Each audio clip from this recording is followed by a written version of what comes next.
And Alan, there's been two different calls. You're now at a 120-ish versus the gloom of a 110 earlier. Why have you adjusted to a little bit stronger, nevertheless weaker sterling?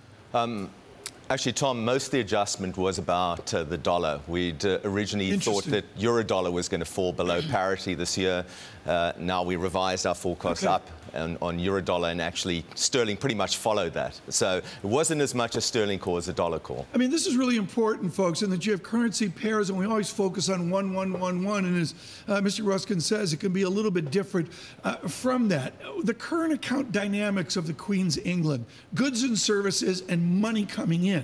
If you get a 120 Alan Ruskin sterling, everybody buys real estate in London, right? They do. At the same time, it's remarkable how the current account position has really failed to respond to a weaker pound. Yes. So I think you've got these two different forces. You've got certainly perceptions of long-term value that sucks in potentially FDI and, as you mentioned, things like real estate flows. But at the same time, the trade flows need to improve. If you don't see the trade flows improve, that still suggests, in fact, that sterling is not that undervalued. Right, but what does it need? What needs to happen for trade flows to improve?